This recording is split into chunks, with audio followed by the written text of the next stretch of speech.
바지랑대라는 말이 있습니다. 바지와 연관된 말인가 할 수도 있지만 장대, 긴 막대기를 일컫는 말인데요. 햇볕 드는 시골집 앞마당을 가로질러 길게 내걸린 빨래들을 본 적이 있다면 아마도 한 번쯤은 이 바지랑대를 볼 수 있었을 겁니다. 빨랫감의 무게를 못 이겨 빨랫줄이 늘어지면 빨래가 땅에 닿기 때문에 이 빨랫줄 사이에 끼워 중간쯤에 세우는 장대를 바지랑대라 부릅니다. 오랜 기간 세상 풍파에 못 이겨 점점 지쳐가는 이들을 위해 중간쯤에서 떠받쳐 줄 수 있는 사람, 그런 믿음의 사람이 더욱 소중한 때인 듯 싶습니다. 바지랑대와 같은 믿음의 사람들과 함께하고픈 세계 선교의 봄을 참고 세계 선교보고 김종섭이 부른 찬양으로 시작합니다. 성도의 삶. 성도는 믿음으로 산다. 성도는 믿음으로 산다. 나의 모든 길 주님 인도하시리. 성도는 믿음으로 산다.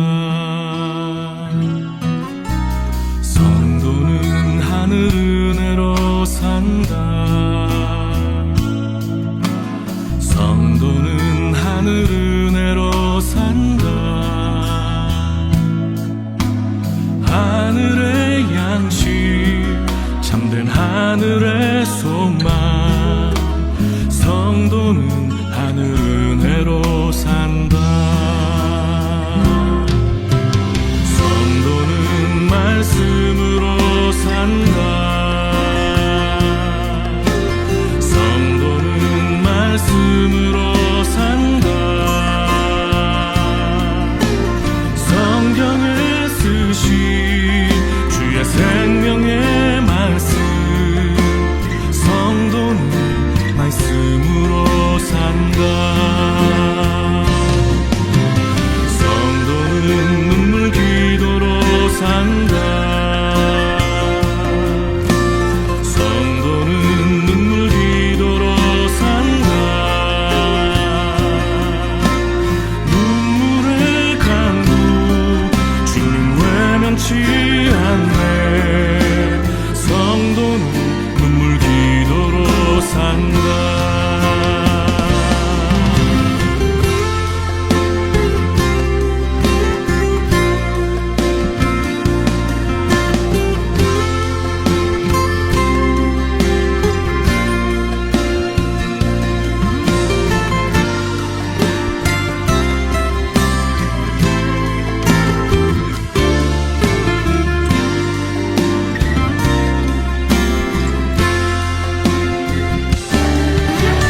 성도는 복음으로 산다.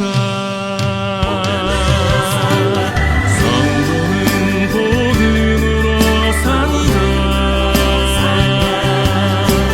나의 모든 죄 대신 지신 십자가. 성도는 복음으로 산다. 하나님 영광 위에 산다. 하나님 영광 위에 산다. 나를 지으신 주님 그분 뜻대로. 하나님 영광 위에 산다. 나를 지으신 주님 그분 뜻대로.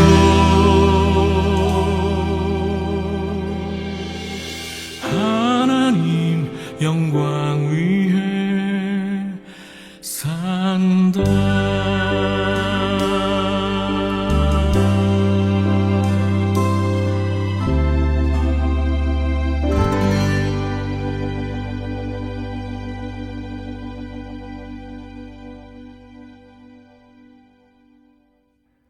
김종섭이 부른 찬양 성도의 삶이었습니다. 찬양의 가사처럼 믿음으로 살아가는 성도들과 전세계 선교사님들이 보내주신 선교지 소식을 나누는 세계 선교의 봄을 참고 세계 선교보고, 먼저 첫 번째로 전해드릴 선교 편지는 대만에서 보내온 내용입니다. 선교사님들 가운데 질병 한두 가지씩은 안 가지신 분들이 없다고 하는데 놀랍게도 본인이 모르게 치료된 것을 경험하는 여호와 라파의 하나님을 대만 현지에서 김혜옥 선교사님이 증거합니다. 1년에 한 번씩 가슴 특수 검사를 한다. 병원 측에서 4cm, 2cm, 악성 혹이 10년째 자라지 않는다고 했다. 몇 군데 병원에서도 같은 말을 한다. 며칠 전에 특수 검사를 또 받았다. 그런데 의사가 놀란다. 2개의 혹이 다 없어졌다고 한다. 내 무릎도 너무나 아파서 걸을 수도 없고 무릎 근처에 손가락으로 찔러도 아프고 바람만 세게 불어도 아팠던 내 무릎이다. 대만과 한국 병원에서 연골이 닳아서 수술해야 한다고 진단을 받고 한국으로 와서 마지막 MRI 찍었는데 연골이 정상으로 생겼다 한다. 그때부터 지금까지 아프지 않고 높은 구두를 신어도 튼튼한 무릎이 되었다. 신장에 돌이 있어 수술하는 당일 수술실에 들어갔는데 돌이 없어졌다고 해서 병원비도 안 내고 온 날도 있었다. 엑스레이를 찍으면 가슴, 배, 자궁, 방광, 무릎 모두 뼈 염증이란다. 그런데 난 아픈 걸 느끼지 못했다. 의사가 이상하다 하면서 아프면 병원에 오라고 했다. 신장에 담석 수술하러 가던 날 담석도 뼈 염증도 모두 치료된 걸 알았다. 또한 폐 검사를 하면 폐결핵을 경험한 흔적이 있다. 그러나 난 모르고 지나갔다. 위궤양, 장상피화생, 십이지장, 위염은 오래된 지병이다. 병원에 다니면서 치료약을 복용했다. 병원에서 이젠 안 와도 된단다. 60이 넘고 이제 노인으로 건강 관리를 할 나이가 된 것 같다. 유방암도 정지 치료되었고 폐결핵도 저절로 나은 걸로 보면 주님의 은혜에 감사할 수밖에 없다. 나를 사랑하는 구세주인 예수님은 나의 신실한 빛이시다. 한치의 앞을 내다보지 못하는 우리의 인생에 또 한 침을 놓으시고 다시 깨닫게 하시고 주님 없이 살아갈 수 없는 하루의 건강을 주셨다. 주님께서 주신 복을 생각하니 헤아리기조차 누리고 있는 내 삶의 범사에 감사하며 감사의 찬양을 오늘도 올려드린다. 감사합니다. 대만의 김혜옥 선교사입니다.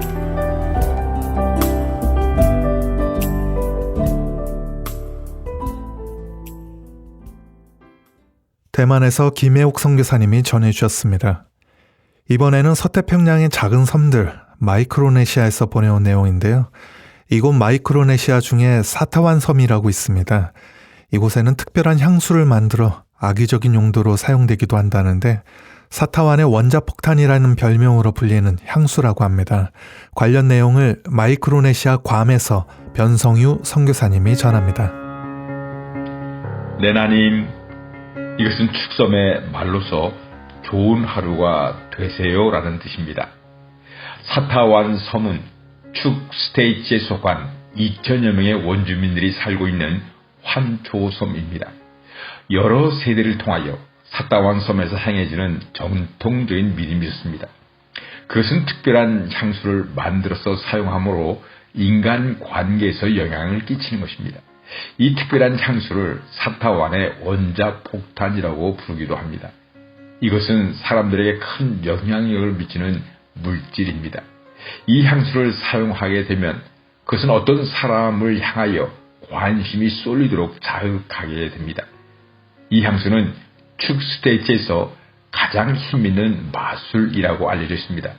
왜냐하면 그것은 사람들을 끌어당기는 강한 힘을 가지고 있기 때문입니다.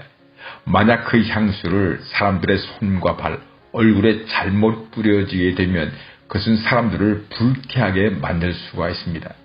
이런 이유 때문에 사타완의 향수는 아주 조심스럽게 사용되어져야 합니다.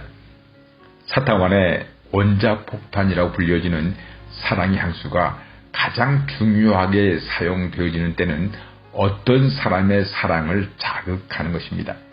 사랑의 향수를 어떤 사람에게 사용하게 되면 그 사람은 향수를 사용한 사람의 이름을 생각하게 되고 그 사람에 대하여 말하게 됩니다. 원래는 사랑에 빠지지 않을 대상일지라도 사랑의 향수를 사용하게 되면 그 상대방에 대하여 맹목적으로 빠져들게 됩니다. 이처럼 사랑의 향수는 인간 관계에서 강한 위험성을 내포하고 있습니다. 20년 전에 괌에 살고 있던 미스터 킴이 저를 찾아왔습니다. 자기 가정에서 일어나고 있는 심각한 문제를 알려줬습니다. 그것은 자기 부인이 함께 일하는 축섬의 남자로부터 미혹을 당한 것 같다는 것입니다. 그 남자와 전화 통화를 자주 하고 자녀와 가정의 일들을 소홀히 한다는 것입니다. 자기 부인에게 무슨 일이 있느냐고 물어봐도 어떤 대답도 하지 않았고 아무리 권면해도 소용이 없었습니다. 그래서 여기저기 알아보니까 축섬 사람들은 사랑의 향수를 사용하여 여자를 유혹한다는 사실을 알게 되었습니다. 사랑의 향수로 미혹을 당했다.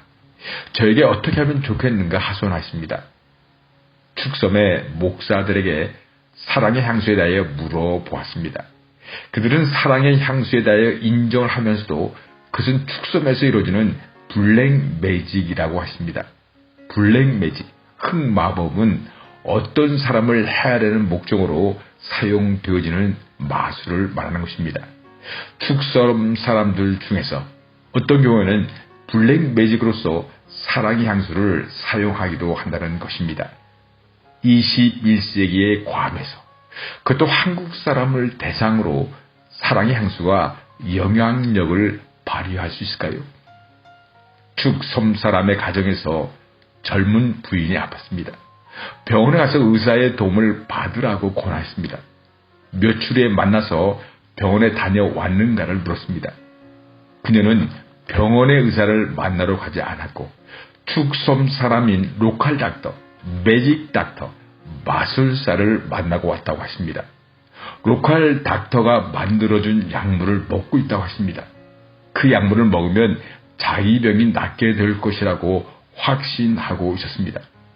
괌 땅에서도 여전히 자기들의 섬나라에서 행해졌던 믿음을 지키며 살아가는 축섬 사람들을 어떻게 생각해야 할까요? 만물의 주인이신 하나님 아버지, 잘못된 믿음을 가지고 살아가는 축섬 사람들을 불쌍히 여겨 주시옵소서. 진리와 사랑의 하나님을 믿고 따르는 축섬 사람이 될 수 있도록 도와주시옵소서. 아멘, 아멘.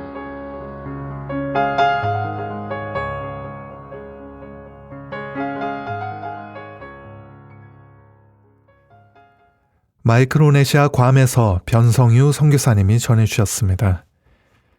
계속해서 이번에는 중앙아프리카에 위치한 카메룬에서 보내온 내용입니다. 선교사라면 고민하고 마음에 품는 단어 어떤 것인지 카메룬에서 사역하시는 서지혜 선교사님과 이곳 카메룬 선교지를 한 달간 방문하며 경험했던 이야기를 김동선 목사님이 연이어 전합니다. 자립 선교, 사람 키우기. 선교사라면 늘 고민하고 마음에 품는 단어입니다. 자립이 되어야 하고 충성된 사람들이 지속적인 사역을 이어가는 것이 성공한 선교라고 여깁니다. 저라고 이런 고민을 하지 않을까요? 큰 거부감 없이 오랫동안 품어왔던 생각 중 하나는 선교는 사람을 세우는 것이고 충성된 사람들에 의해서 지속적으로 선교가 이어져야 하며 반드시 자립을 이루어야 한다는 것이었습니다.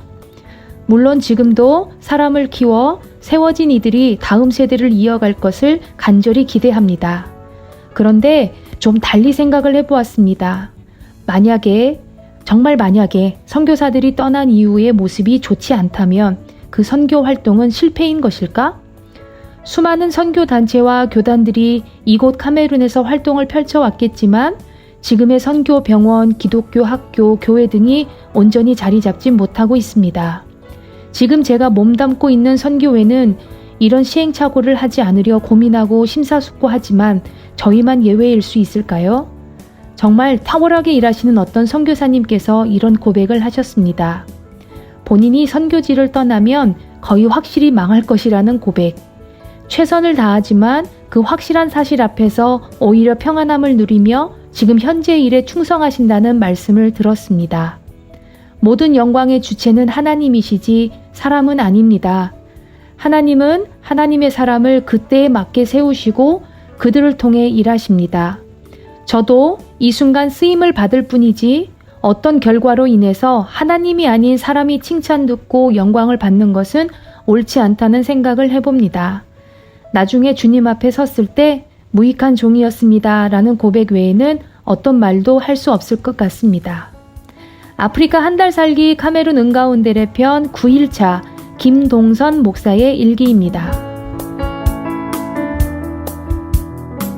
선교지에서 한 달 살기 카메룬 운가운데레 편 제9일차. 오늘도 맑음, 아침 18도, 오후 27도. 아침에 일어나면 찬양을 한 곡 부르고 매일 성경 본문을 2번 읽는다. 간단한 기도 제목을 나누고 기도한다. 그리고 어제 있던 일을 생각하며 10가지 감사 제목을 나눈다. 이곳에서 와서 약속한 경건의 시간을 꾸준히 이어가고 있다. 오늘 RCF 캠프에서는 졸업 준비가 한창이다. 졸업사진을 찍고 졸업장과 상장을 준비한다. 직원들은 CDP 결혼 아동들을 만나러 마을로 들어간다. 서선교사가 호스텔 아이들을 등교시키고 찾아왔다. 함께 호밀빵, 양배추, 콘샐러드, 삶은 계란, 아보카도, 크림치즈로 아침 식사를 먹었다. 점심에는 오이와 삶은 계란 토핑을 얹은 팔모 비빔면을 먹었다. 저녁에는 서양김 선교사님과 함께 피자와 토마토 스튜 밥을 먹었다. 양파, 토마토, 소시지, 피망, 감자, 마늘, 토마토 페이스트를 넣고 만든 스튜였다. 김 선교사님이 고추장을 넣으면 맛이 더 진해진다는 비법을 알려주었다. 피자도 나름 훌륭했다. 중간 정도 두께의 도우 위에 쇠고기 가른 것과 닭고기, 기타 양파, 피망 등이 토핑으로 얹어 있었다. 아쉬운 것은 모짜렐라 치즈가 겨울철에 차유리 창에 낀 서리만큼 조금 덮여 있었다는 것이다. 산책, 캠프 안을 산책했다. 한 청년이 반갑게 서선교사를 찾아왔다. RCF의 가구를 만들어주는 청년이란다. 자신의 작업장이 이 캠프 안에 있다며 우리 일행을 안내했다. 대형 창고와 같은 작업장에는 각종 목재를 가공하는 기계가 있었다. 자르고 무늬를 만들고 연마하는 기계들이 곳곳에 있었다. 작업 중인 의자, 옷장, 책상 등이 있었다. 하지만 시설도 기계도 곳곳이 녹슬고 낡아 있었다. 이곳의 과거 영광을 보여주는 액자들도 있었다. 이곳에서 백인 선교사들이 많은 현지 기술자들을 교육 훈련시켰던 것으로 보인다. 지금은 2사람만이 이곳의 장비를 지키며 소일거리를 하고 있는 듯 했다. 망고, 캠프 안 마을을 둘러본다. 상태가 좋은 집들에는 다양한 선교사 가족들이 단기간 머물고 있었다. 자전거를 타고 가는 남자아이와 현지인 유모쯤으로 보이는 분과 유모차를 밀고 가는 여자아이를 만났다. 선교사 자녀들이다. 어떨 때는 봉주르를, 어떨 때는 헬로우로 인사를 나눈다. 마을 한쪽으로 들어가니 수많은 망고 나무들이 있다. 그 밑에는 수많은 망고들이 굴러다니며 썩어가고 있다. 파리들만이 북적인다. 아깝지만 망고가 너무 흔해 먹어주는 사람이 없다. 이곳 망고는 애플 망고 비슷하게 붉고 노란색이 섞여 있는데 그 맛이 새콤달콤하다. 반면 야운데에서 맛본 남부지역 망고는 녹색이지만 단맛이 많이 난다. 한편 크기가 아주 큰 북부 망고는 아직 맛보지는 못했다. 녹색 망고, 붉은 망고, 큰 망고, 흑색인, 백색인, 황색인, 크기와 색깔은 달라도 우리는 망고, 아니 우리는 하나. 옥수수와 카사바 그리고 기아의 진실. 캠프 내 사람들이 만든 텃밭이 있다. 옥수수도 심겨져 있고 카사바도 심겨져 있다. 이곳 사람들은 원래 옥수수를 주식으로 먹었다 한다. 옥수수는 상대적으로 관리를 많이 해야 하고 실패할 확률도 많다는 단점이 있었다. 어느 날 브라질로부터 카사바를 들여왔는데 관리도 없이 잘 자라고 수확량도 더 좋다는 것이다. 그때부터 워낙 사람들이 부지런히 일하기 어려운 환경이니 점차 사람들은 대체 작물로 카사바를 더 많이 재배하기 시작했다. 사람들은 카사바와 옥수수 가루로부터 전분을 얻어 꾸수꾸수라는 찰떡 같은 음식을 주식으로 먹는다. 카사바는 우리에게도 친숙한 흑당 밀크티에 들어가는 카타오카 펄의 원료가 된다. 우리 모두는 카사바를 전해준 남미 사람들에게 감사해야 한다. 감자와 고구마까지 전해주었기 때문이다. 분명한 것은 이곳 아프리카 오지에도 먹거리가 넘쳐난다. 그런데도 왜 굶주리고 있는 사람들이 이렇게 많이 있는 걸까? UN 식량특별조사관 짐 지글러는 전 세계에서 목도하는 기아의 진실을 들려준다. 이미 지구상에는 120억의 인구가 먹고도 남을 만큼의 식량이 생산된다고 한다. 그러나 하루에 10만 명이 5초당 1명의 어린이가 굶주림에 죽어간다. 그는 사람들이 굶주리는 이유가 천재지변 등의 자연적인 문제 때문이 아니라 전쟁이나 경제구조 등 인적 문제가 원인이라는 사실을 지적했다. 가장 큰 문제는 신자유주의가 만든 인간의 탐욕의 극대화이다. 즉, 더 가지려고 하는 욕심, 나누지 않고 더 소유하려는 욕심 때문에 기아 문제가 해결되고 있지 않다. 그동안 어쩌면 나도 이러한 현실에 은근히 눈을 감고 외면해 온 것은 아닐까. 어쩌면 모르는 사이에 나도 기아 문제의 가해자였던 것은 아닐까. 세대교체 유감. 캠프 안에는 직원들의 숙소동과 임대용으로 사용하는 숙소동이 있다. 하지만 관리가 철저하게 되는 것은 아닌 듯하다. 관리가 되지 않은 잡목과 풀들이 자라고 있고 수리가 필요한 많은 집들이 보인다. 식당 앞 나무 밑에는 과거 서양 선교사 자녀학교에서 사용했던 긴 나무 책상과 의자들이 있다. 아이들이 장난스럽게 남겨놓은 낙서가 내 눈에는 정겹게 보인다. 풀풀배 언어로 성경을 읽어주는 방송국도 둘러보았다. 한때는 왕성하게 활동했지만 녹슨 안테나만이 홀로 자리를 지키고 있다. 게다가 연금 관련 과태료를 해결하지 못해 운영이 중단되었다. 담 너머에 루터 교단에서 운영하는 병원도 있다. 한때는 실력 있는 외국인 의사들이 있어 신뢰를 얻었으나 지금은 쇠락하여 현지인들에게도 인기를 잃어가고 있다. 서양 선교사들은 이미 오래전에 시설과 권한을 대부분 카메룬 현지 지도자들에게 양도하고 철수했다. 현지 지도자들은 한동안은 이곳을 성실하게 운영했을 것이다. 하지만 시간이 지나자 문제도 발생했다. 한동안 외국으로부터 들어오는 외국 원조가 캠프, 병원, 지역교회 등에 실질적으로 전달되지 않았던 것이다. 이 때문에 많은 단체로부터 신뢰를 잃었고 지금은 외부 원조가 끊긴 상태이다. 고국에 있는 선교사들이 이 모습을 보면 얼마나 속이 쓰릴까. 선교사 철수와 현지인 양도 문제. 서선교사와 이 문제를 토론했다. 대부분 선교사들은 자신의 생명을 나누듯이 진액을 짜내 선교지를 섬긴다. 교회를 세우고 학교를 짓고 병원과 사업체를 운영한다. 그리고 현지 지도자를 세우고 철수한다. 물론 자신이 섬긴 곳이 계속해서 성장하기를 원할 것이다. 하지만 어쩌면 이것은 너무나도 큰 욕심에 가깝다. 후배들이 더 잘하면 좋겠지만 많은 경우가 쇠락의 길을 걷는다. 그 선교사가 떠나면 누구도 그 일을 대신할 사람이 없기 때문이다. 한 단체의 생명은 어쩌면 그것을 세운 사람과 함께 운명을 같이 한다고 여기는 편이 낫겠다. 각 사람이 쓰임받았던 고유함 때문이 아닐까. 우리가 내린 결론은 이렇다.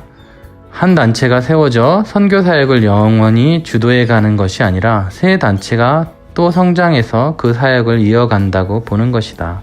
마치 생명이 죽고 사는 것처럼 선교단체들도 그렇다는 것이다. 어쩌면 한 선교사가 은퇴하고 나서도 계속 그 사람의 영향력이 지속되고 번성된다면 이는 또 다른 우상으로 전락할지 모르겠다.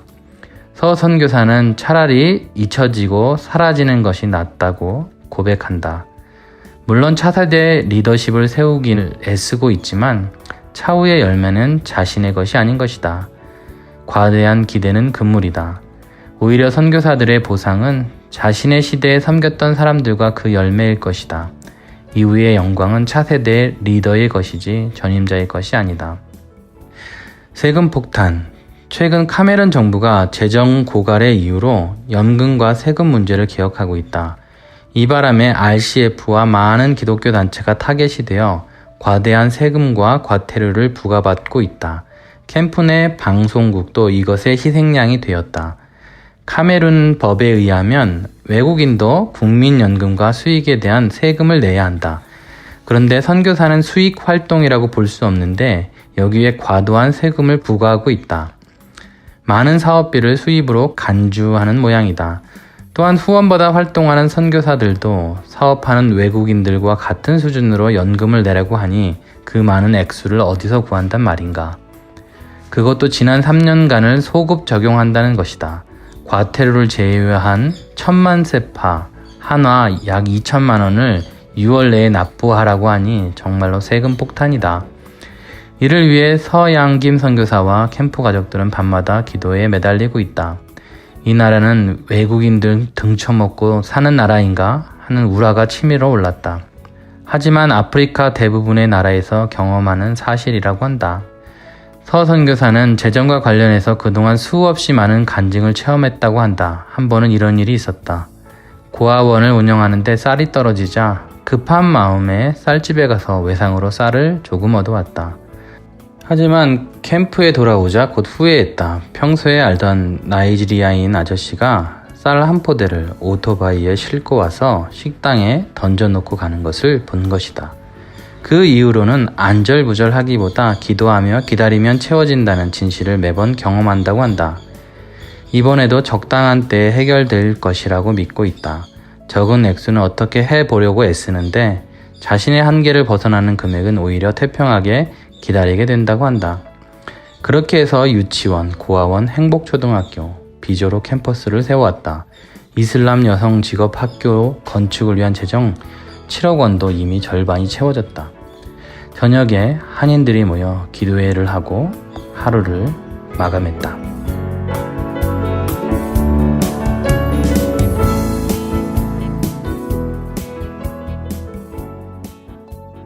아프리카 카메룬에서 사역하시는 서지혜 선교사님, 그리고 이곳 카메룬을 방문하며 경험한 이야기를 김동선 목사님이 전해주셨습니다. 이처럼 전 세계 선교사님들이 보내주신 선교지 소식과 기도 제목들로 함께하는 세계 선교의 보물창고, 세계 선교보고, 어느덧 마칠 시간이 돼서 저희는 이만 인사드려야 될 것 같습니다. 다음 시간에 다시 찾아뵙겠습니다. 지금까지 김재환 진행이었습니다. 감사합니다.